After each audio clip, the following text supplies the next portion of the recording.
Okay, so I'm going to say a little bit more about when the narcissist downgrades with the new supply, and this can happen anytime, but most especially if you discard them first.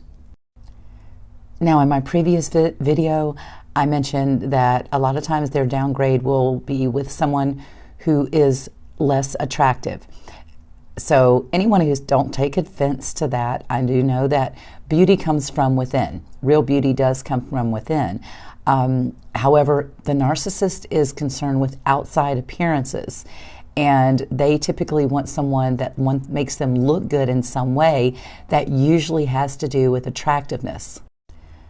But since they feel like their options are limited because they're desperate for supply, they have to settle for less than what they actually want, and they see someone who they deem as less attractive than their former partner as someone who is just going to be happy to have someone. They're less likely to leave them. They'll maybe they will put up with more abuse, and they're certainly easier to control. At least that is what the narcissist feels. And narcissists fear being alone. So just imagine how happy they are if they can find someone else who's also afraid to be alone. It sets up a perfect codependent dynamic. So when they can control how their new supply views their former supply, it makes the narcissist feel powerful. When they can fool that new supply with their fake facade, they feel powerful.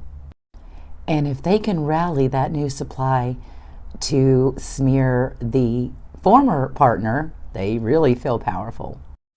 And if the new supply was someone they were already engaged in an affair with, they actually look down on that new supply. It's true. My ex-narc actually found an older woman who is a church reverend to have an affair with. Yeah.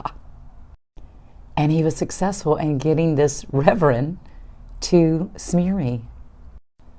But I'm all about exposing narcissism and narcissists and spiritual communities that harbor them. So that's coming. So leave that narcissist to their downgraded new supply, because sometimes that is their karma.